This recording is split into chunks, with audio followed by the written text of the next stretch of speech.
Hi, my name's Monolith, and today we're talking about noise gates.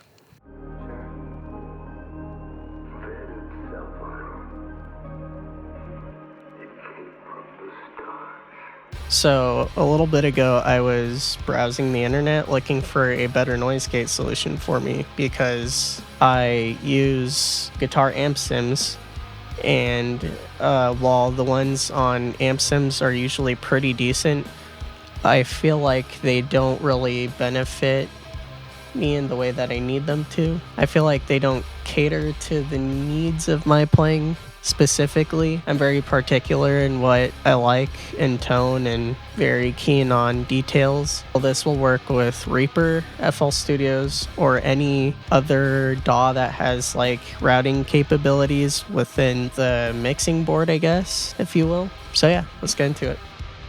So I got this idea from Adam Steele of Hot Pole Studios. He had a whole thing where he took an input, it's like a clean DI, send to a reamped signal to basically get like a key input for a noise gate, which is pretty cool.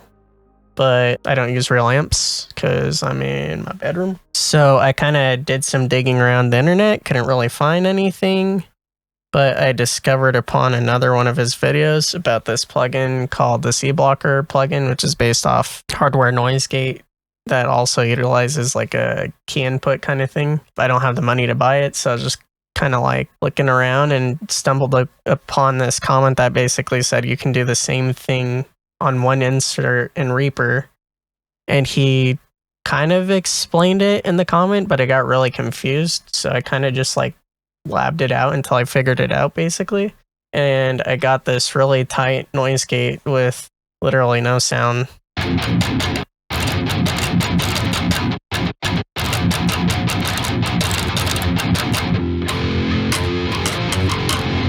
So yeah, when I'm looking for like something in a noise gate, I'm like looking for something that's really precise and choppy and also has the sustain when I'm ringing out.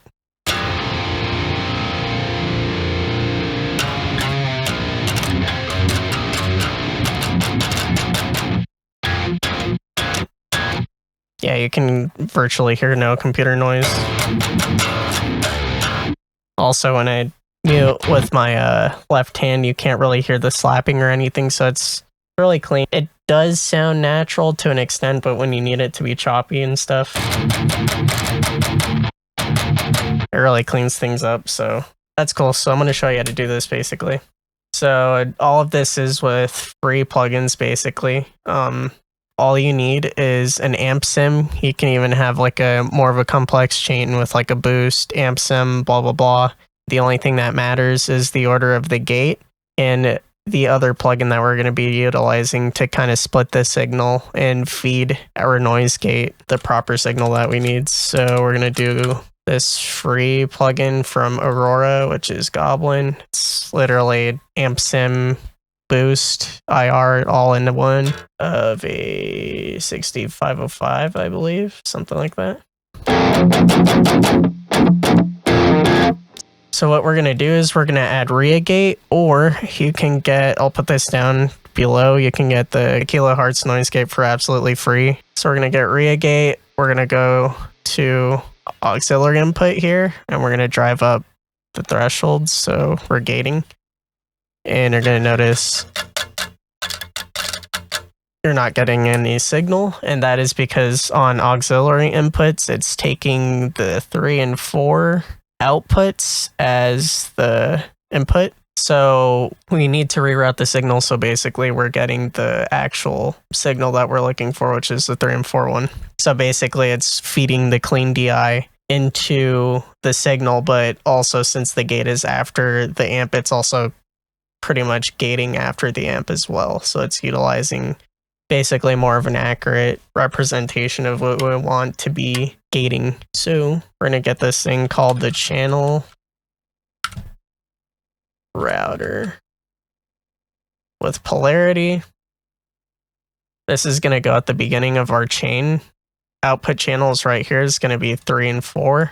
You don't need to touch anything else. Right here, you're going to go to this plugin connector, and when you first have it up, it's going to look like this. And what we need to do is we need to add 4 track channels. You're not going to touch this left-hand side. You're just going to touch this right-hand side, and you're going to left click on both of these. So we just have 3 and 4. And now it's gating. Now I can just go and adjust our noise gate settings here. Stole this from Adam as well because I like how choppy it was. Drive up our hysteresis, and that allows us to have ring outs without the noise gate kind of freaking out.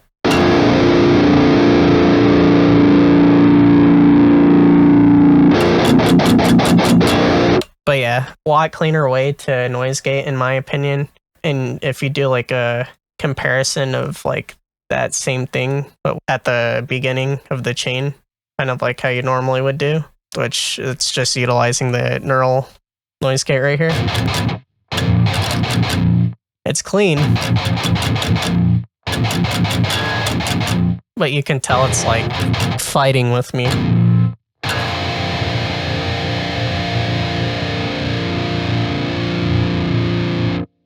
Yep, and it's just cutting out automatically. So, and also there's like,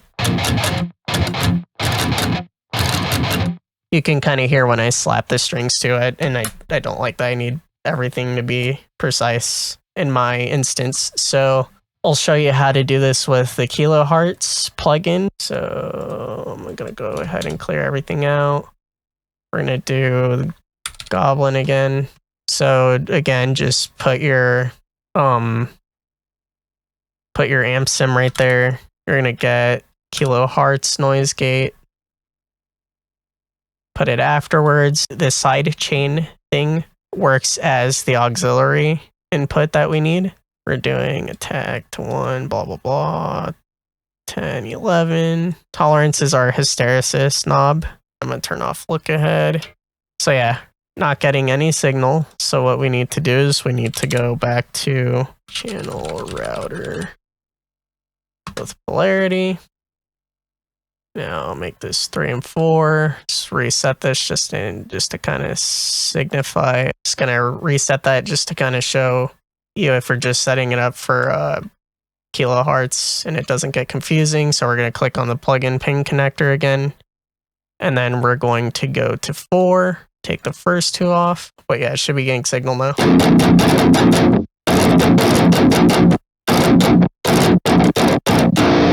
Yeah, if you're on Reaper, honestly, I kind of just recommend the Reagate more, just because it's a little more geared towards that choppiness that we look for in metalcore. So definitely recommend that. So yeah. All right, for FL Studios, it's a little bit more confusing, but it's actually super simple to set up because I went through all that nerdiness just for you.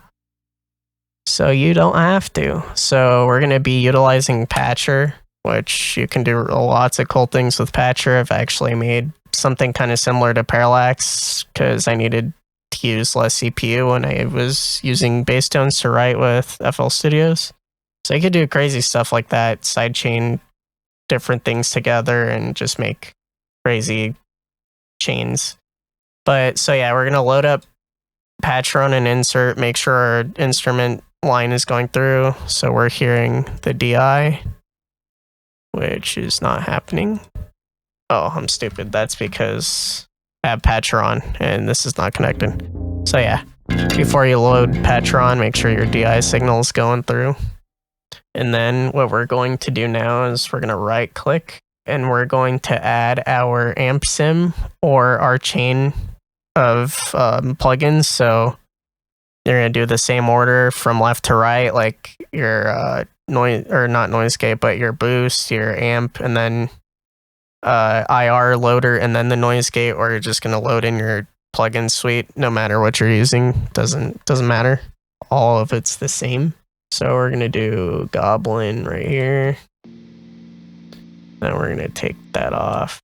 And then we're going to do the Kilohertz gate. So you're going to actually have to use the Kilohertz gate for this because FL Studios actually doesn't have a noise gate in it. So that's pretty troll. It's a little different where you still have to route the auxiliary input, but you still get like signal no matter what, so it's kind of hard to tell if it's working properly or not. Basically, the way I figured that it wasn't working is it wasn't doubling the signal when I put the signal in parallel with the send splitter thingy that we need to do.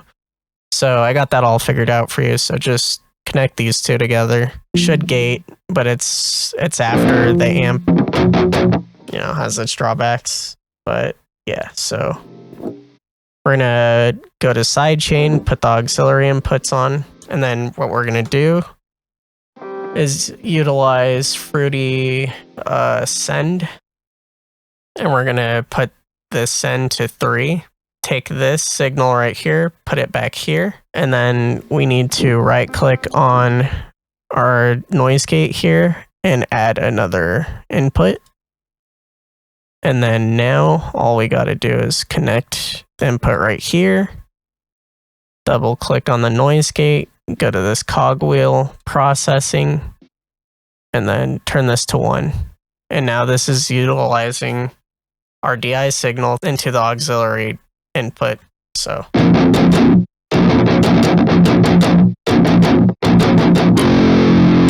yeah, now you have it in FL Studios. So yeah, if this helped you out, give me that big old thumbs up, give me some comments or anything, because I'm new to this. So yeah, later. Yes, Chit. Yes, thank you so much.